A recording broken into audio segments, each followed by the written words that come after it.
What is up, everybody of Hashtag Nation and Bills Mafia? Welcome to the Hashtag Sports presentation of the Buffalo Bills versus the Kansas City Chiefs AFC Championship game, presented and sponsored by Mr. Rogers Homes. You can find all of our socials, TikTok, Twitter, Instagram, and Facebook on our link tree. All episodes will be on iTunes and Spotify once we get our account back. Guys, it's always... I mean, Paul, this has been,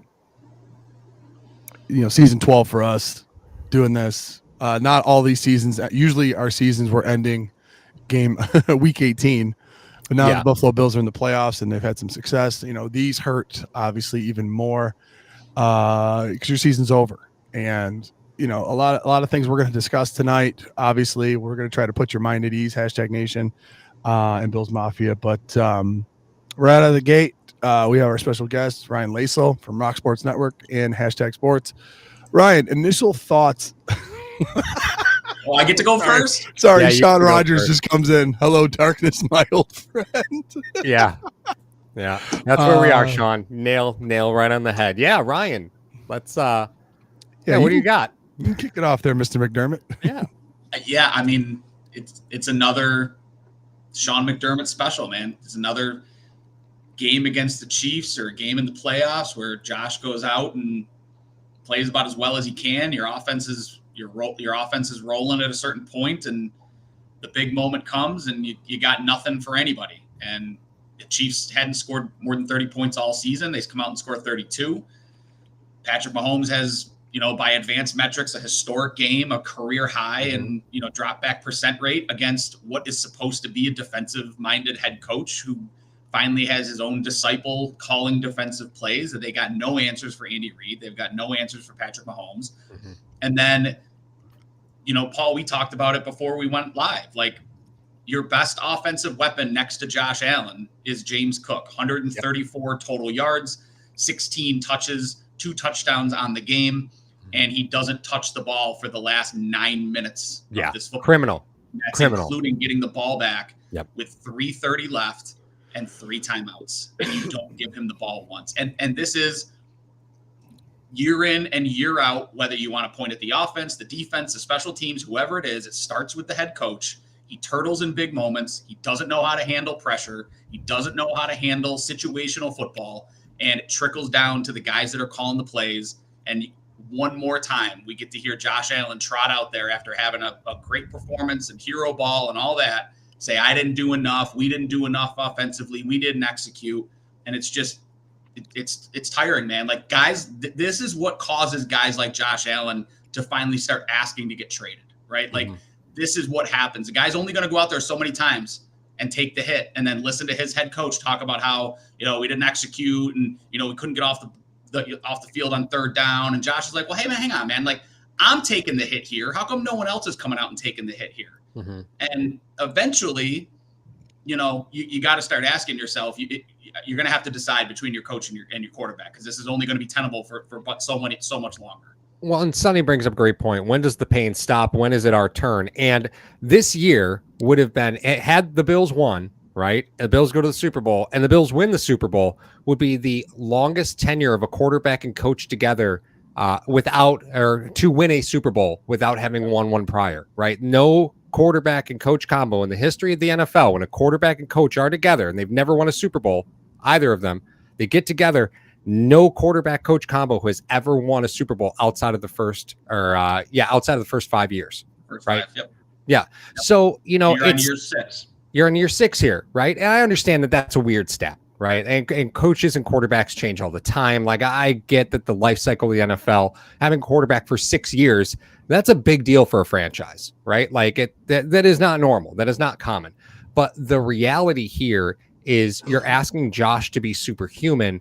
And like, McDermott has insulated himself from all criticism because, much to your point, like you just said, Ryan, he's got a defensive coordinator who he brought in, who was his safeties coach and was his linebackers coach and is now his defensive coordinator. He's not going to run him up the flagpole for anything. You've got an offensive coordinator who already is turning down head coaching jobs, who you brought in, who was the offensive coordinator in Carolina. Shocking, right? Like, But the fact of the matter is there's nobody on staff to hold McDermott accountable. Like Reed goes out and gets Spags. Like Spags is an animal. He's an animal, right? And that's you lock down that side of football. You don't worry about him anymore, right? You just let Spags do what Spags is going to do. And I'm not asking for a Greg Williams situation here, right? But how often are we going to watch a defensive head coach with a defense crumble in the playoffs? It happens every year, every single season, and it's just frustrating when you're having to roll out Kaiir Elam, who should have been cut before the season. Look at how he played 2 years ago when he had trade value. Right. You should have done something there, but you said, nope, we've got value. We can save him. No, you can't. You did the same thing with DeMar. Like DeMar had 3 tackles today. I saw DeMar so much because he was just being targeted all day. He was getting targeted all day. Like, how long do we have to sit there and look at the compromises from the beginning of the season and say, no, they'll develop them. Don't worry. No, you're not. No, you're not. You're not developing Elam. You're not developing DeMar. These were players you should have moved on from. You didn't. And now all the Chiefs had to do was go eeny, meeny, miny, mo for who they were choosing to pick on that play. And this is the situation that you put yourself in. And you chose to be there. You chose to do that to yourself. So, like, Mar, I look at it, this isn't on the offense at all. Like, sure, did the ball go through Kincaid's hands at the end of the game? Absolutely. Josh was heaving that bad boy up just to save the season. You had no choice. And Josh had done that a bunch where he was just throwing the ball out there 4 or 5 times where he could have given the game away with just bad throws, right? Did you see Josh in a panic mode, or was Josh in control? And is the offense to blame for the situation that they were in on the scoreboard? No. I don't think they were. I mean, you dropped 29 points in an AFC Championship game. I'd love to see the stat on what the record is of those teams that dropped 29 points. And you guys said it earlier. Kansas City Chiefs, the first time all season that they dropped 30. Many pundits I don't agree with, but there was a stat that was out there that said, listen, if you put up 24 against the Chiefs, you're going to win. They haven't all year. Spagnuolo shows up, as you guys said, in the biggest of moments. But as far as Josh goes, I like to say the first drive, I think he was a little tense. I just want to say there were a couple passes that he almost had 2 interceptions on the first drive, and that was less than ideal. But then he started to settle in. He started to get everything. The most egregious thing you guys already brought up is James Cook not even seeing the ball with 9 minutes left in the game. I mean, you had the ball. You tried to go for it on 4th down. You realized that there was nothing going on up the middle. Josh was getting stuffed. One time he actually fumbled the damn ball when he tried to jump over everyone, and he had to get it back. So obviously that the snowplow, tush push, whatever the hell you want to call it, really wasn't working to its full advantage. So what do you want to try to do? Let's try something else, okay? I felt that there were only like 7 plays they were running today. You know what I mean? It was like, okay, let's try this, let's try a screen. Try to run off tackle with Cook. Let's try to do this, and then if we get it, let's try to go deep for Mac Hollins. You know what I mean? It was like some of the things were just ridiculous that was going on. But I mean, Amari Cooper, you don't want to put him in the game more? Was he just a distraction for McDuffie? And then if you didn't get him on McDuffie, you try to go after him. Like, well, I don't understand some of the Mar, like on third and goal, right? You go after McDuffie on a single route with Coleman. Like, what are you doing? What is that call? No, right, absolutely. What is that call? Well, and I think the other thing too is, I mean, Paul, clearly they knew they were going for it on 4th down.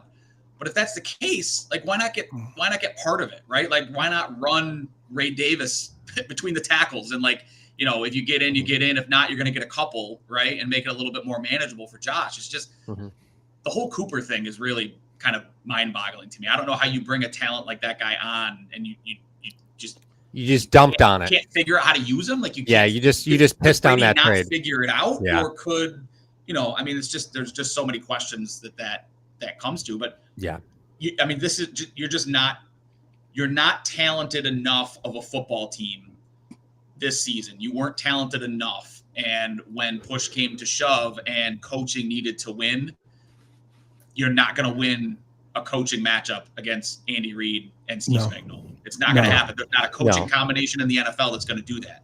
You've got to, if you're going to go into a game against those two guys, you've got to have better players, and where the Bills had better players, they just didn't seem to want to go that way, right? Like we saw it in the second half. They played bully ball, and they just went down the field. They erased the deficit. They got the lead. And then it's like after 9 minutes, they're just like, well, we're just going to go out and let Josh win it, right? Like, Josh, take us home kind of thing, instead of just being like, let's just go do what we do, right? Let's just go play bully ball. There's no reason they couldn't have run the ball all the way down the field with 3 minutes left. There's plenty of time left on the clock. Josh Allen now has 11 touchdowns to 1 interception against the Kansas City Chiefs in the playoffs in 4 games. How do you not win? How do you not win? Literally, how do you not win? And it's one of those things where you guys, many of you guys in the chat you may think we're jumping the gun on, fire this guy, fire that guy. It does come down to management after that. If the offense and your most important position on the field is putting up points and producing and doing things that they have to do, and you have guys dropping passes, you have guys that aren't performing on the defensive side of the ball, when you have a defensive-minded coach and he can't figure out how to get Mahomes on the ground, it's a problem. It's a serious problem. You have two options: get an offensive-minded coach that will just try to outscore him and doesn't even care about the defense, Cincinnati, or you're just gonna keep toiling in mediocrity, and you're gonna be the 2020 version of the San Diego Chargers with Phillip Rivers. Congratulations. See, I was like, we are the 90s Braves. Like, we're going to put together an incredible amount of just like division titles, historic division titles, and then just never win a championship, right? Like Andy Reid to me, and I've said this before on this show, I'm not afraid to say it now. Andy Reid to me is the greatest coach of this generation. And people could talk about Bill Belichick all they want, but you look at Reid's tenure of success, there's just nobody that compete with him, in my opinion. And I think people will say, well, that's Mahomes. Well, let's go back to the Pirine reception at the end of the game, right?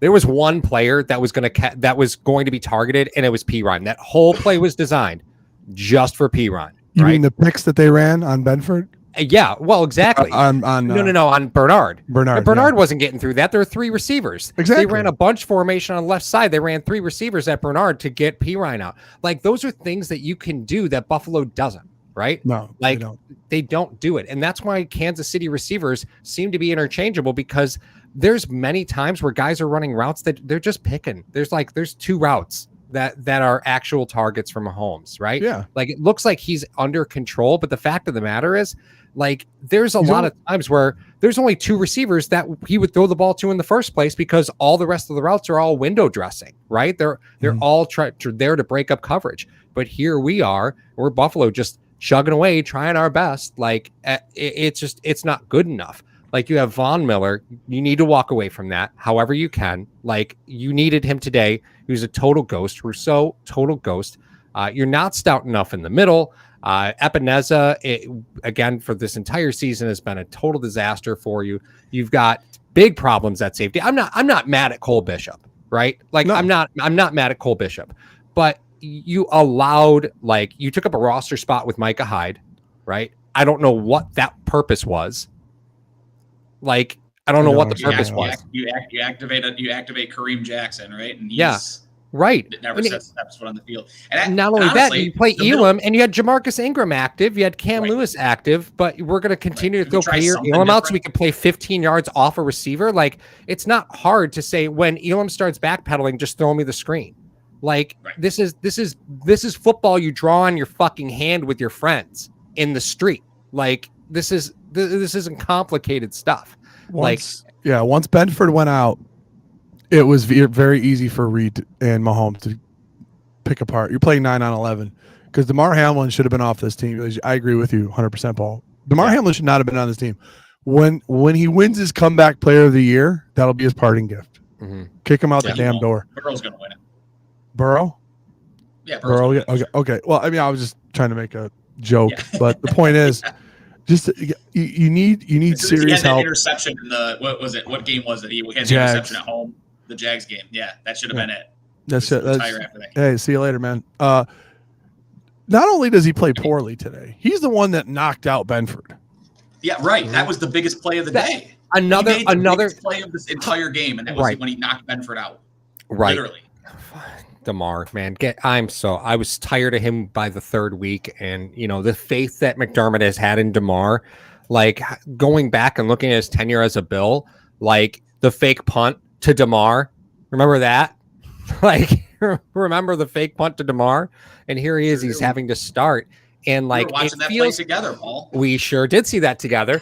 I don't know if McDermott thought he was going to grow the wings he had the year before, fly past people. But the fact of the matter is, like, if you were hoping Cole Bishop was going to take DeMar's job, you played the roster game very poorly, because at some point, right, if you thought Cole Bishop was there to take DeMar's job and then you lose Rapp and you look at the rest of the roster and say, I guess we have to play Cole Bishop now, like, that's a situation you chose to put yourself in when you signed Micah Hyde and you didn't say there's got to be somebody else. You had Mike Edwards on the team for most of the year. You can't tell me Mike Edwards would have been worse than DeMar Hamlin today. Like, you just can't tell me that. I just don't believe that. Like, there's so many things that, and like, we've heard for a long time, well, the Bills got to put assets at the receiver position. I went out and got Cooper. Whether you think Cooper is washed or not, you went out and got an asset. You've got Keon, right?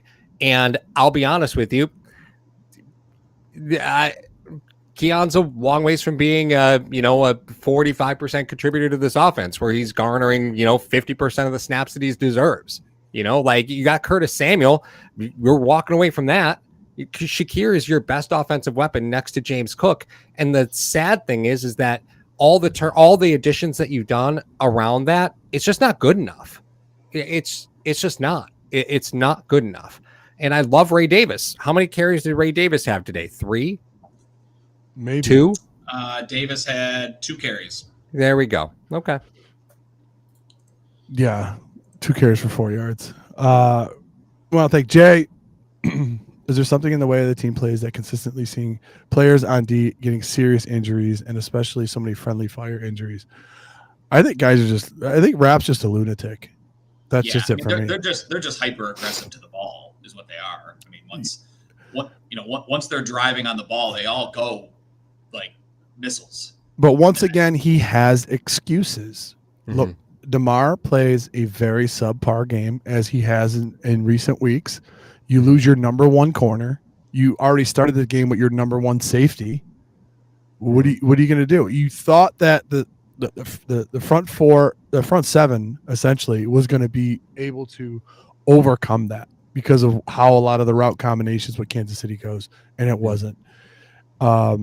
It's almost like losing to the Kansas City Chiefs, albeit in Arrowhead, by 3 is like losing by 40, because it's so unbelievably frustrating to see certain things. Like Allen having to overcome certain things that happen. I mean, to score a touchdown at the end of the half when he already got a timeout taken away because of the Xavier Worthy catch, he wanted to challenge it. Mm-hmm.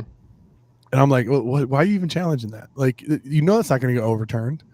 They're going to call it a simultaneous catch. I mean, that's what they're going to do. I thought the ball hit the ground. It's overturned. There was still a penalty on the play. There was still a penalty that would have gotten a first down, and they're at the 20. Like, what are you doing? Right. Are you trying to give your defense a rest? They weren't on the field for 15 plays. What are you doing? Yeah, like, I can't believe that he would believe that was an interception. I have a feeling like even though there was a penalty on the play, his goal was to get ruled as a non-catch, right? Because the ball hit the turf.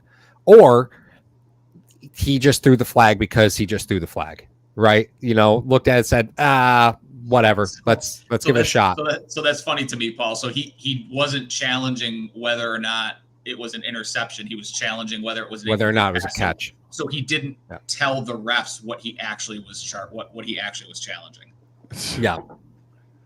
Yeah, that's not precisely right.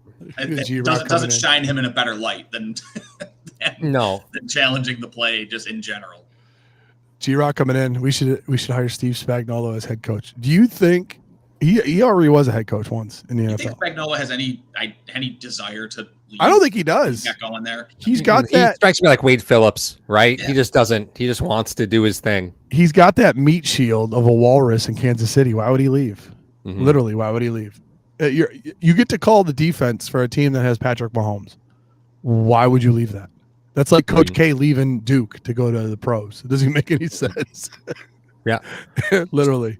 So if we have to look at something, so I'm I'm going to say this right now, right? I don't think this coaching staff is good enough. That's what I'm going to say, right? And you can pick that apart however you want, right? Again, mentioned it earlier. I think McDermott's done a great job of insulating himself from criticism within his coaching staff. I don't think there's a single person on the staff who will hold him accountable for anything. And to me, when you are looking at, you go out and you get Cooper and then you really don't use him the entire season. You have a weapon like James Cook, who's now walking into a contract year, right? There's a lot at play. And then you look at the defense on the other side and, like Milano, this was probably the best season left you were going to get out of Milano at this point, right? Like, I don't expect the needle to be going up on Matt Milano. Unfortunately, it's just the way that it is. You do not have any safeties on this team that I think you could put faith in. I think you'd say the exact same thing about the cornerback situation outside of Benford, who, again, at this point is getting close to walking into a contract year. So, what are we doing here? Right? Like, this team is not built for next year. You got, a $25 million Von Miller. So it's an organizational problem, right? So if you're making a change, it's not going to be McDermott. That's off the table. McDermott's not going anywhere. Babich isn't going anywhere. Those are locked in. There's not a thing that's going to happen there. Brady already said he's coming back. So that's staying. So what can you change?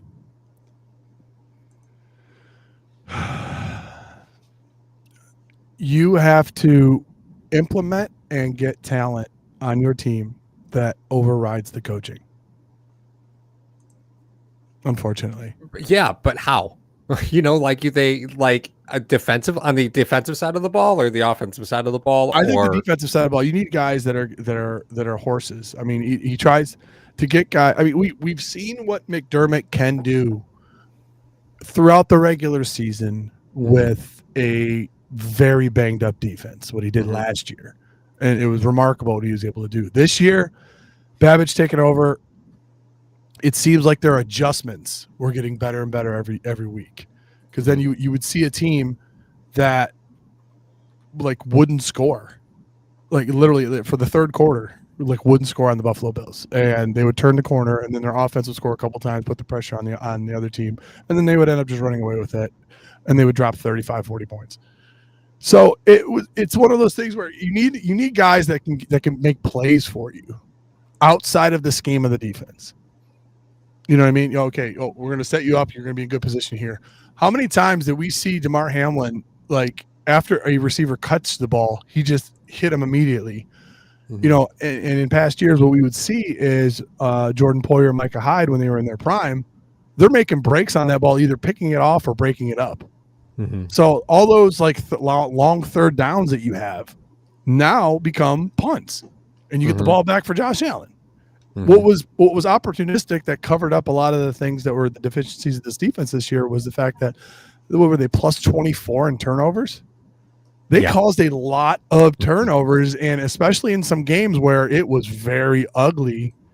You even generated turnovers today against a Kansas City Kansas City offense that hadn't turned the ball over in 2 months. Yeah. On that exchange, you went down and you got points from it. Normally that usually doesn't happen, and it's just one of those things. You got to get more horses. You definitely got to get more horses. Obviously, the Stephon Diggs. Oh, it's easy. Sarcasm is deep. Sarcasm is deep. We need a couple more character guys. I think that you got to get rid of Vaughn. I think you save $11 million if you post June 1st cut him, which you guys have. You have a limited amount of guys you can do that for. I think. Paul, was it one? You can do one guy post June. Two. Okay, two guys post June 1st. Yeah. Milano's if on he doesn't retire first. Yeah, Milano's on this team for another year, guys. You can't cut him at all unless you add a couple voided years onto his deal. You can't. You only save 3.5 on Milano. It's not worth it. Yeah, it's not worth it. It's better just putting him in there and drafting. When you look at what you got on this team, right? Like your free agents at the end of this season are like Matt Collins. Maybe you want to bring him back if you can bring him back on some type of a friendly deal. But he's 32 years old too, right? Like he's not. Let's not pretend he's. Paul, you may be very correct what you said about Milano with Hollins, right? Like that may be the very best that you've gotten out of Mac Hollins, and maybe all he's got left in the tank. Right. Damar Hamlin's gone after this season. Ty Johnson, again, how big of a factor does he play? And then other than that, it's not much, right? It's Reed Ferguson, Reggie Gilliam, like all replaceable type of football players. So, I mean, you can go into next season and run it back. You can post June 1st, Von. You've got some opportunity to restructure a couple of guys, get some cap space. But you've got a lot of holes on this football team, right? And at a certain point, you have to start looking to the future, right? You got one more year on Rousseau. You've got one more year on Epinesa. You got one more year on Khalil Shakir. You got one more year on James Cook. Like Josh Allen's going to want another contract, right? Because all of a sudden Trevor Lawrence is making $52 goddamn million a year, and like that's not equitable. That's not going to be a sustained model for Josh Allen. Where and so the answer is right, and what this organization will do, because Terry Pegula is a coward and he's not going to do anything different, is he's going to run it back. He's going to listen to Sean McDermott, who said we were close, we shouldn't have been here, we weren't talented, blah, yada, yada, all the stuff that they've been saying all season long, right? Like we weren't supposed to be here. And that's how we explain away, pissing the game away with the defense and with bad situational football at the end of the game. And we're going to get better at certain positions, and we're just going to go out there with our centaur unicorn quarterback and hope that he can carry us into the future. And let's just hope that he can get us a 2-possession lead so I don't screw it up if I'm Sean McDermott next season, right? Well, or hey, maybe Kelsey will retire and maybe Reed will retire if they do a 3-peat. Maybe they'll just walk off into the sunset, and I finally won't have to worry about getting out coached in that game against the Chiefs. Like the guy's gone. I find more amazing. I just went to overthecap.com. Douglas, Rapp, Kincaid, Bernard, Shakir, Benford, Coleman, Torrance, and Dorian Williams are all making less than Ka'ir Elam. Yeah. Well, that's what I mean, right? It just doesn't make sense. He's the 17th highest paid player. They still owe Trey White $4.1 million next season. Sure do. Because, that's what happens, right? Yeah. That's what happens. Yeah. Right. So Sonny Mont says, fire McDermott. It's time. I can't really imagine that's going to happen because there's not enough groundwork laid. Just because, look at how many times Reed made it to the NFC Championship game and couldn't get it done, right? And at some point, was it 3? At some point, I thought it was more than that. But yeah, I mean, the other thing too, Paul. I mean, there's no indication. There is zero indication that Terry Pegula gives a shit about this football team. Yeah, right. Like there is absolutely no indication that Terry Pegula sees this team as anything other than a moneymaker. Yeah. And so don't expect any changes, right? Like he hasn't made any significant changes with the Buffalo Sabres. He hasn't spent more than 26th in the NHL in cap space over his entire tenure of owning the team. He hasn't done anything in Buffalo. He hasn't talked publicly about the football team since 2013. It feels like it's been a decade since he's spoken about the football team. He spoke during the owners meeting, but that was about the stadium, right? And then selling to a private equity group so he could get more money in his pocket. Because if you look at his businesses, he's essentially broke without this football team. So there's no indication that they're going to make any changes that are going to be required by the owner, right? So McDermott's back, Bean's back. And it's just run it back and let's just see if we can catch lightning in a bottle again and hope that we patch enough holes on this ship to carry us into the divisional and AFC title game again and go from there. Like he's like on we're good enough this time around. Pegula's like the other end of the spectrum from Jerry Jones, and it still equally hurts the team as much. Yeah. I mean, but he's not the greatest public speaker. Let's not say that Terry Pegula is the monument of motivation. He's not a good public speaker. I once went to a Sabres game and I got in the elevator and he got in the elevator too. I said, "Hey, Mr. Pegula, it's nice to meet you." He just turned around and goes, "Hey, thanks for coming." And then went to shake my hand, but with his left hand. The guy's just kind of awkward, right? He's just kind of an awkward guy. And while he's there in the locker room for all those things, the fact of the matter is that is not his forte.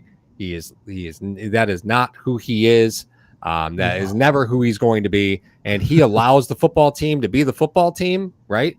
And again, we talk about accountability across the board. And here we are, like we're looking at another season with the draft, and you roll it back and say, okay, well, where have we really hit in the draft? Like, what have we done well the last few years? And okay, well, you hit Josh. Sure. Yep. Hard to do, right? You hit Josh. Moving on. Where else, right? Like, is Shakir a hit? Like, Shakir's a hit, given draft value, right? Shakir's a hit. James Cook, up until this year, was kind of iffy, some drops in the playoffs, fumble issues. Like this year, James Cook took a huge step forward. So great for James Cook. James Cook looks like a hit. And then really once you start pulling back the layers outside of that, like I think Torrance played pretty poorly this year. Later in the year, I thought Torrance played pretty badly. Don't get me wrong. I like Ed Oliver, but I feel like at this point, it's probably not the best fit for you, right? And how the NFL is going. The NFL is going back to running the football. Look at the teams that made it this far. They all ran the football. They all ran the football really well. Is Ed a fit for you now, right? Like it's just so frustrating to watch the game change. And here we are, we're going out and we're getting character guys, and I need a few convicts. I need guys who are going to grab another teammate and, get in their face when they're not playing at their top level. Instead of saying, you know what, buddy, we'll get him tomorrow, right? Like, I don't need that anymore. I'm tired of it. I'm exhausted by it. It is time to move on from that mantra. At some point, you have to be the bully. You have to be the bully, and this team is just not built that way. But I mean, they were the bully tonight, right? The second half, like they played. That's how they got back into the lead, and that's how they had the game controlled in the second half. Was playing that style of football, and then but when it mattered, Ryan, they abandoned it. When it mattered, they gave one carry to Ty Johnson, like right, and that's the frustrating part for me. It's like what we saw in this second half tonight was what this team was built to do, right? We don't have the offensive firepower. We've got a guy at quarterback that's, he's going to take care of the football. He's going to make enough plays. In crunch time, he's going to go make the one play that wins us a football game. By all accounts, like the way that this team played in the second half and the way that they played against Denver in that opening round of the playoffs and what eventually got them the win in Baltimore, that's what McDermott wants to do, right? He wants to run the football. He wants to keep his defense off the field. He wants, when the defense steps on the field, it's like, okay, go get one stop for us and you'll be okay. And then they just abandon it. Like they just abandon it with 9 minutes left. They go out, they get the lead. And then they're just like, well, remember that whole bully ball thing? Like we've been talking 7 seasons in McDermott here about what he wants to do is run the football well, run the football first, throw the football second, play good defense on the back end. And then they just are just like, forget it. Josh, go win us a football game.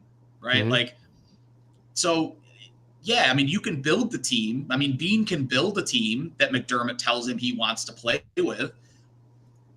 But if you go away from it when it matters, like, what are we doing here? Like, what are you doing here? If you're, they go out and they draft Kincaid when they already had Knox on a long-term deal. So, okay, so we're going to run a lot of 12. And it's like, oh, well, we're not actually going to run a lot of 12 though. Like we're just not going to have both on the field at the same time. So you're paying however much money for a position you don't use. You have a fullback. You're one of 6 teams in the NFL that has a fullback on this team for some reason. Who knows? And not even a good one. Not even a good one. For him to miss open field tackles on punt returns that go 39 yards in the conference championship, right? Like, let's keep him around for another season, or put him behind Josh on 3rd and 1 so we can get stonewalled on a quarterback sneak for the 4th time in a row in this game. Like his McDermott's like fierce loyalty to certain players is just it's dumbfounding to me. Like, you mentioned it before, Paul, like Jair Elam, DeMar Hamlin, Reggie Gilliam, like Dawson Knox, like the list goes on and on about these guys. And it's just like, what are we doing with these guys on the roster? Like, and then Kevin brought up a good point earlier in the chat where he said Josh is the only one who could actually make significant change. Like if Josh were to go to Terry Pegula and say, listen, you got to do something about the coach, I could absolutely see some type of a change being made. But that's not what Josh is, right? Like that's not who Josh is. He's not going to do that. By all accounts, he's never going to go to Terry Pegula and complain about the coach.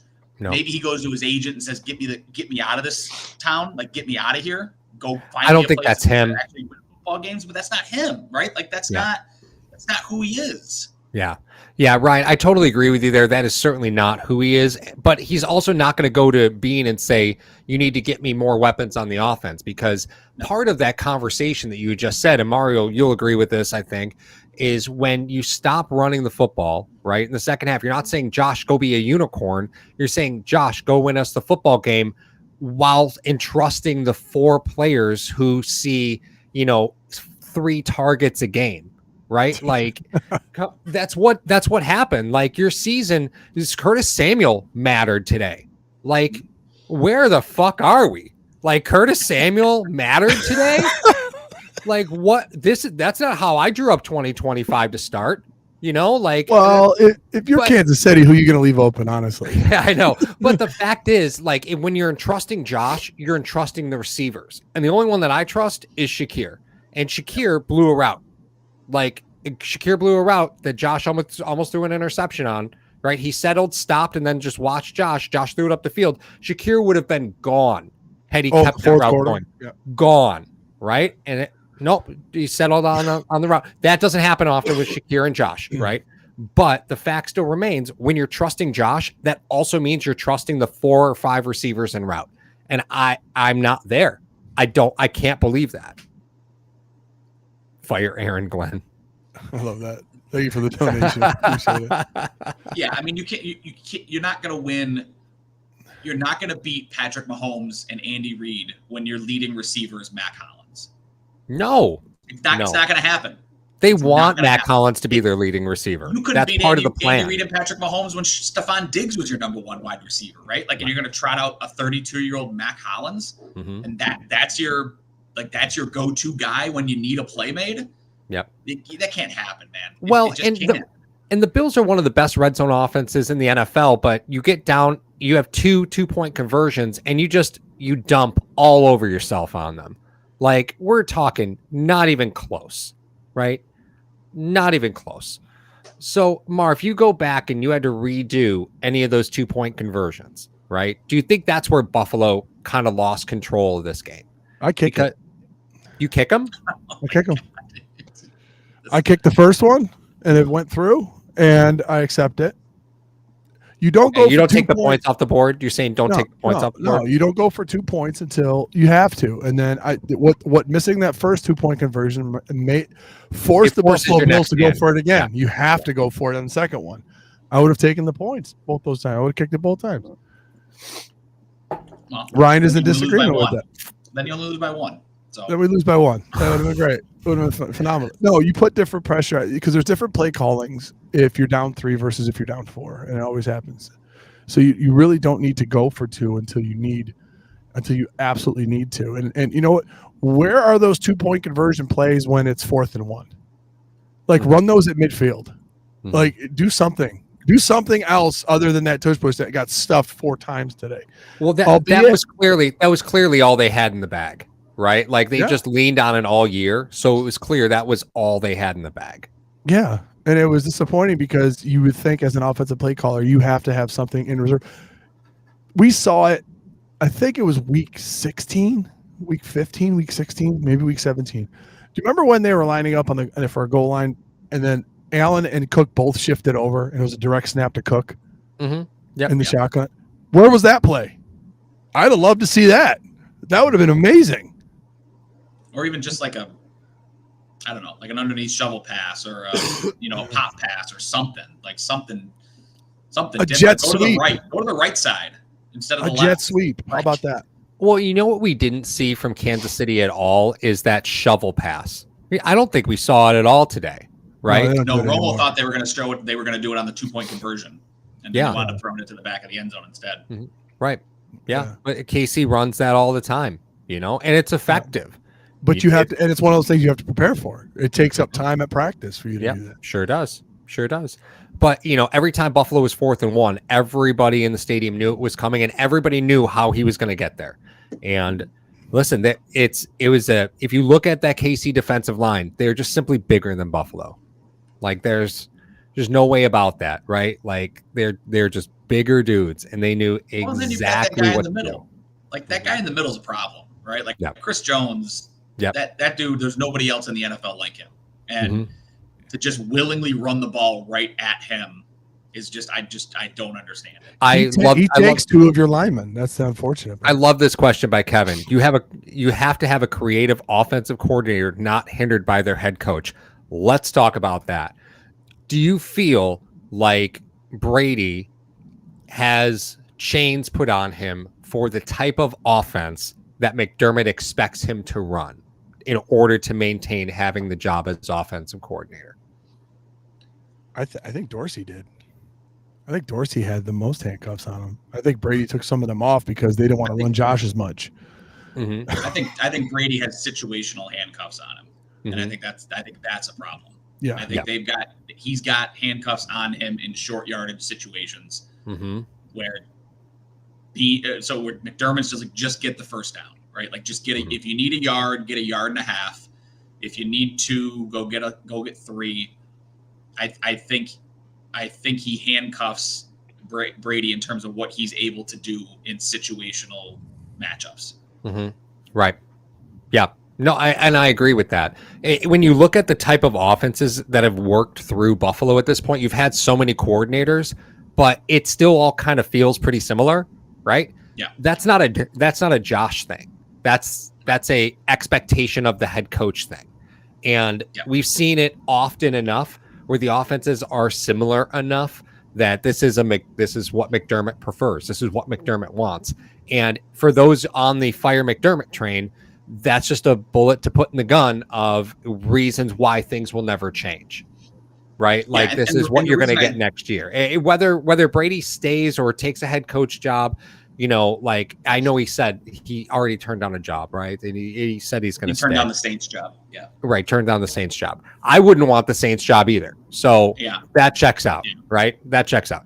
But the fact still remains, it doesn't matter who the offensive coordinator is because you're going to get something similar to what you have right now. That's where it's and Mario, the reason I would say that in terms of the situational, because we've seen flashes of Brady in those situations where it's like, wow, that was a really cool play call. Yeah. Like, where has that been? Right. Like the beginning of the season. Right. And they tried to run it on that fourth down play. They ran that little orbit route to Shakir, but they ran it earlier in the season. They ran it to Cook. And I think it was a goal line, goal to go type of situation where they ran that. And you were like, oh my God, where did that come from? From Brady.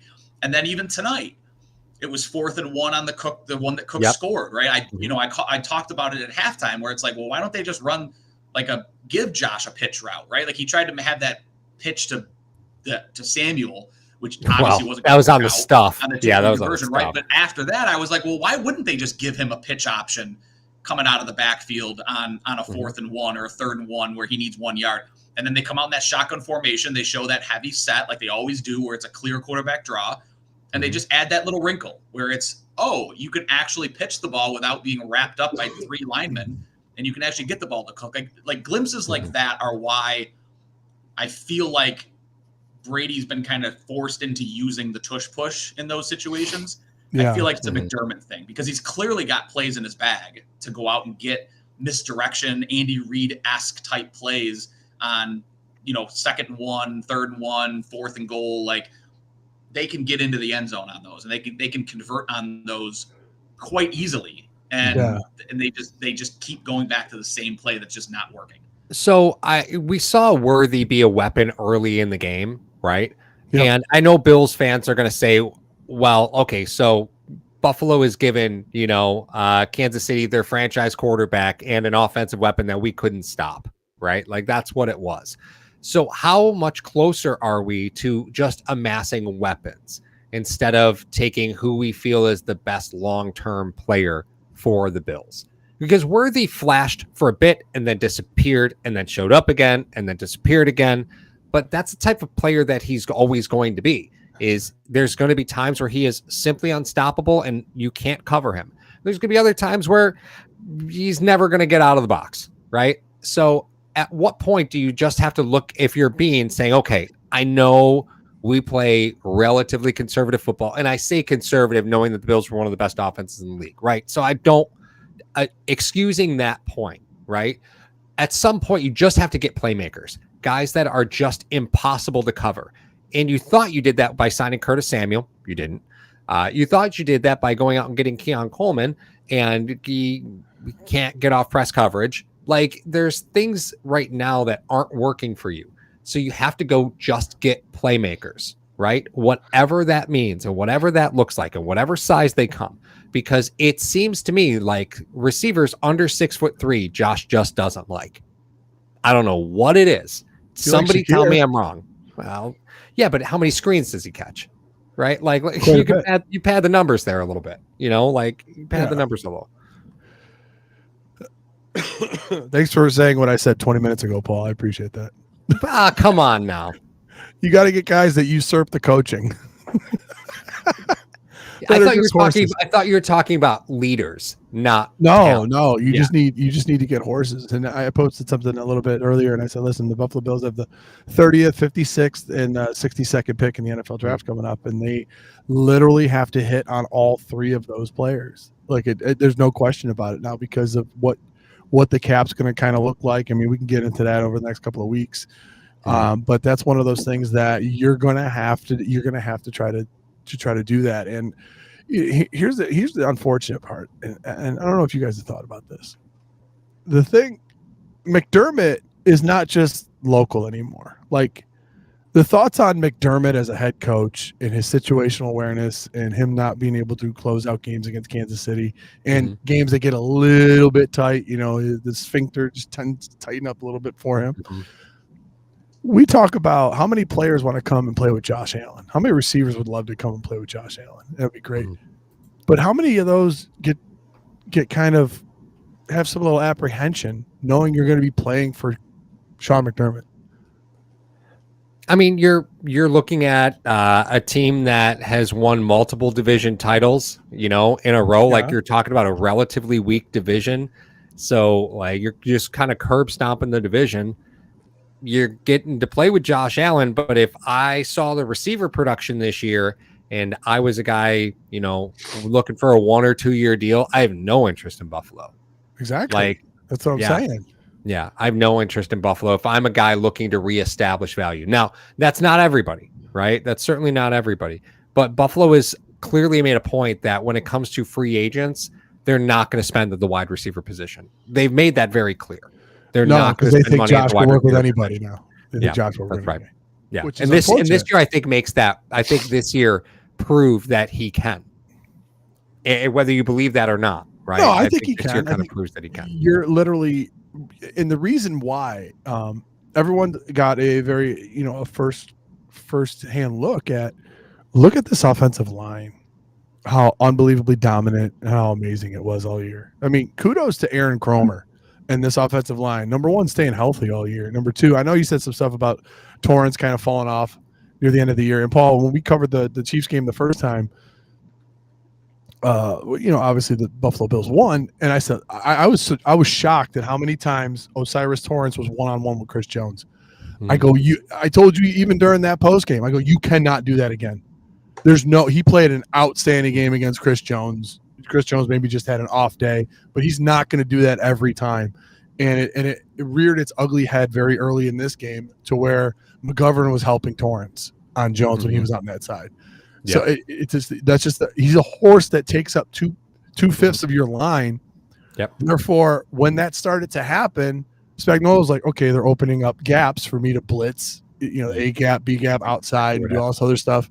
And then when they finally do that, you one-on-one Chris Jones, and he just ends up just mauling Torrance because he had a tough job. But overall, this offensive line was phenomenal this year and allowed the Bills to do a lot of those things. If you don't have this offensive line, I don't care how great Josh is and some of the things that he did. I mean, you don't put up the rushing numbers that you do with a marginal offensive line. Well, yeah, not so much the rushing, but he was able to hit some of these guys who don't have great separation.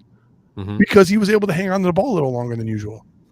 So that was one of those things that kind of separated him this year.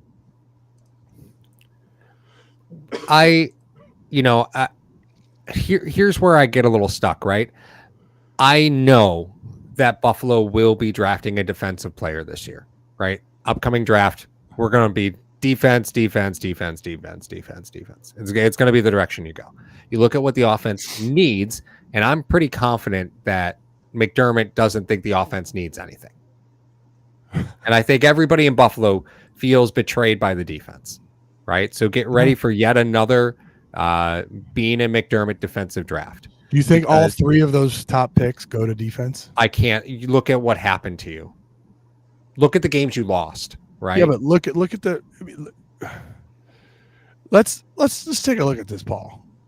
What? Okay, let's just take a look at this. The last defensive player you drafted in the first round was Kair Elam. The one before that, Greg Rousseau. The one before that, Ed Oliver. Yep. All had to play tonight. Yeah, the first one that he ever drafted, Trey White. You know, I mean, he's not really good at. I don't trust him to pick a corner in the first round. That don't matter. that don't matter, because we talked about Chris Jones, right? Chris Jones was the 37th overall pick. So what would that have been? His fourth pick in the second round, depending on whether the Patriots had a pick in that draft or not. So, it just depends. And you can get real disruptors, right? But for some reason, when you start pulling back the layers to how the drafts go early, Buffalo sometimes gets a little cute, right? And I do feel like they're often too conservative for their own good when it comes to the draft.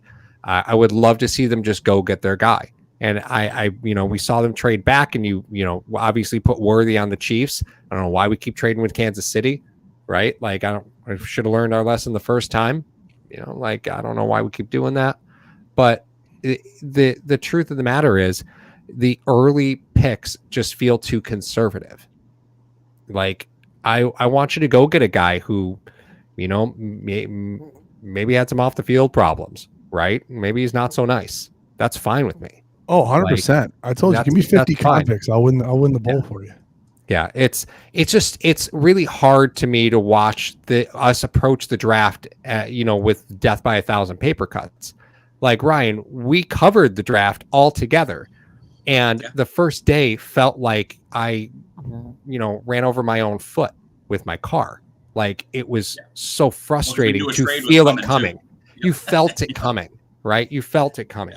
Yeah. And don't get me wrong, right? Did I feel the answer at receiver was there for Buffalo where they were going to be? Well, I would think we all knew they were going receiver, right? And did I feel the answer was going to be there? I mean, I felt strongly about a couple players at receiver, but I knew Buffalo wasn't going to get there. Brian Thomas looks like a great snag for Jacksonville, right? Where were you going to be on that? Where did you have him? I don't know if the Bills really do a good job of going back and saying what made this guy, why didn't we go chase this player? What did we miss? Right. And recalibrating through that draft process, because we just continue to let's amass picks for what and when, right? You do a shitty job playing the compensatory pick formula. There's so many things that you do bad in the draft, yet everybody says Bean's great at it. Just because you held on to Kair Elam doesn't mean he was a great pick. Sometimes you should just cut a player you drafted the year before. Sometimes that's what you have to do. They did that. What was his name? Voshan Joseph. Yeah. Yep. Easier to cut a fifth round pick. I know it's easier to cut a fifth round pick than. Yeah. I still don't trust them to draft any defensive players. I really don't. But they are going to. They're going to. Get ready. We're literally drafting 3 defensive guys. Ryan, when the Bills traded back, did you feel like this is what was going to happen? Right? You were going to get a player that would come in and contribute, but probably not be the offensive piece that you needed. Yeah, because you're not going to get an impact wide receiver in the second round, right? You're not going to get a day one guy. Puka Nakuas aren't falling out of the sky. So, if you're waiting until the second round, and therein lies the issue with always picking in the top 26, right? And I say top 26, the end of the first round, being a team that goes to the divisional round every year or further, therein lies the issue, right? You're not going to get the best player at insert position here. So you've got to have a strong scouting department that's like, this is what we really like about him. Like the Chiefs did in Xavier Worthy, where they were like, hey, here's a guy who fits our scheme really well, and I can do something with him. Yeah, he's not the first wide receiver off the board. Like, do you think that they would have rather had Brian Thomas Jr.? Probably. But they knew they weren't going to get him, so they're like, well, let's go look at that Worthy kid. Maybe he can fit this offense. And look at Rashid Rice. I mean, they are a totally different offense with Rashid Rice. He is a problem. Yeah, and now you get to both of them next year, right? Yeah. But now you get Rice, Worthy, Hollywood Brown, and Andy Reid calling an offense for him. And Hopkins. Don't forget, and Hopkins. Didn't they have Peters at one point? Did you mention Peters? I know we're talking about receivers, but Marcus Peters? Marcus Peters? That was years ago. Wasn't he a problem though? Like 4 years ago. 4 years ago. No, I was just saying, like, he's not shy to have convicts and troublemakers on his team. He doesn't care. Brought back Kareem Hunt. Like, this, what is the statute of limitations that expired? No. Who's their punter? No, I'm just kidding. He was clear of the allegations. I'm just joking. Kiss my ass. Ouch. But, it's just frustrating to walk into another season where, like, we're going to go and we're going to prep for the draft, and there's no point in paying attention to any offensive player. There's just no point. Nope. They're set at tackle. That's what they would draft. If they had a pick, they would go, they'd trade back and draft a tackle. Like, that's what they would do. The positions that they want to draft corners. They want to draft tackles. They want to draft wide receivers, because those are positions they won't afford in free agency. Like, they're just not going to pay for those in free agency. Bean has made it hyper clear that those are priorities: defensive end, tackle, corner, wide receiver. That's what they attack in the draft. And, it's really frustrating again to see, like, Dwayne Carter today wasn't active, right? Like, right. I was going to mention Carter because how much do they focus on that interior defensive line in the draft when you've got Carter, Oliver, right? Like Smoot's back next year. Yep. So like, how much do they really, can they really justify focusing on? I mean, you could make an argument, in my opinion, that linebacker is a bigger need than interior defensive line. Yeah. Right. Like, you've got Bernard, Milano, and Dorian Williams, who they clearly don't trust Williams because he can't see the field other than special teams now that Milano's back. Milano's another year older. He's going to be 31 at the start of next year, which is pretty old. 31 after missing multiple seasons. Like, right. And a linebacker that plays his style of football, right? Like, he's not a drop into coverage type of linebacker. So, he plays a very physical style. And then corner. I mean, you've got Douglas that'll be back, right? And then you've got Benford back. Yeah, but you got to feel what Douglas is 32. Sure, but he was good enough this year. Like, that's the mindset that they'll have. Yeah, our top 3 corners are all back next year, and that'll be the mindset that they go into the draft with. It feels the same as this year, right? And what got you burned? It's just so fun. Right. Oh my god! Because they refuse to address any depth. Because and part of that is an issue when you're paying your quarterback X number of dollars, right? At a certain point, it becomes critical mass at your quarterback position, and you have to win in the margins. But you're winning in the margins at guard. Right. Like, that's where you're winning in the margins on the offensive side of the football, at wide receiver and at guard, and you don't have to pay your running back yet. Like, that's what you're doing. So, I understand, because you're paying both tackles right now. That can't happen anymore, right? Like, I get why you did it. You're paying your center, you're paying your tackles, and you're sneaking by at guard. That's what your plan is. But that problem, will turn its head when Cook enters free agency. Like, you got a problem there, because if you're Buffalo, you're going to have to buy him out of his last year. You can't afford to have him hit free agency. No, he just had an incredible year. You're not going to trade him. Imagine what the 716 would do if you traded James Cook. Imagine. Ooh.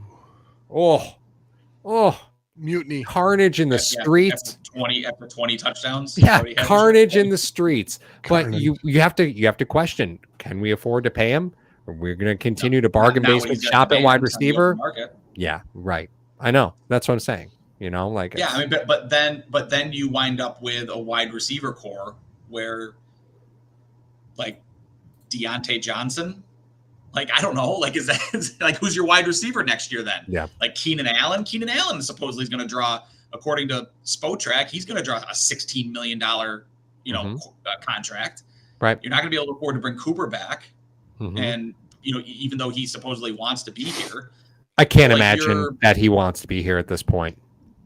I don't get. I don't get it. So then it's like your wide receiver options next year are DJ Chark or Mike Williams, or I'll keep going if you guys want me to keep going, right? Like, can I interest you in a Tyler Boyd, or can I interest you in a Trent Sherfield coming back, or a Rondale Moore? Like, those are the guys that are on the open market. So if you're not going to do it through the draft, then you got to figure out how to get better than Mac Hollins without paying the money that it's going to take to go out and get better than Mac Hollins if you're not going to address it through the draft. Yep. So. Yep. Thomas Loop, great point. The moment offensive players on the Bills look for contract extensions and then have their lack of stats thrown in their face, everybody eats will backfire instantly. Yeah, at some point, the locker room isn't going to stand for it, right? Like, when you just got to start paying guys, and you're paying them for what? 5 division titles? Like, that's what you're paying them for now? It's at some point, that mentality works. At a certain point, though, that mentality works when it's a 32-year-old Mac Hollins that's eating, right? And it's a cast off Curtis Samuel, who was on his 4th team in 3 seasons.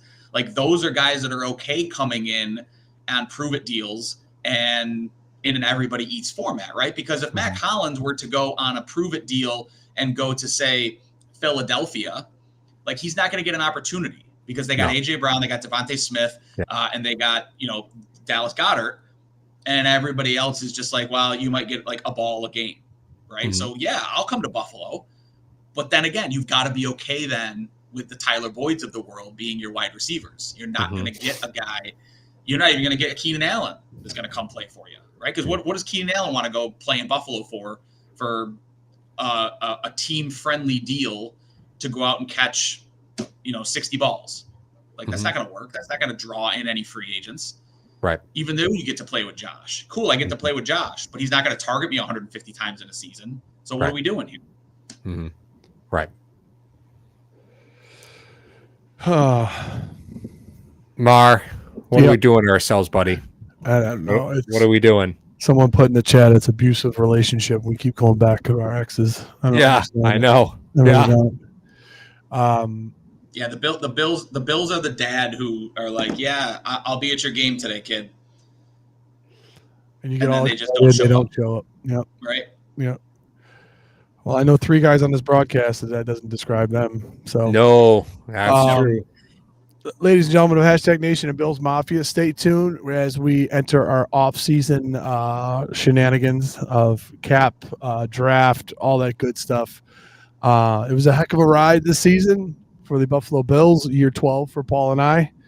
We're going to be doing a bunch of different stuff coming up, like I said, for the draft and for cap, jail, and all that crazy stuff that you guys like. We're going to get back in the car as well. Thank you to Mr.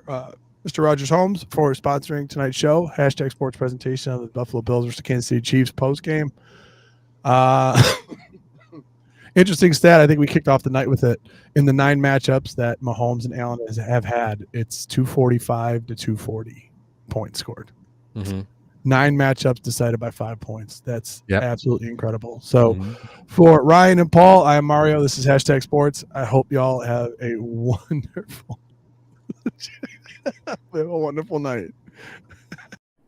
Hello, fellow Bills fans. Sean Rogers, realtor and lead of the Mr. Rogers Homes team. Did you know that real estate is one of the best ways to build wealth? And right now is one of the best times to own an investment property in Arizona.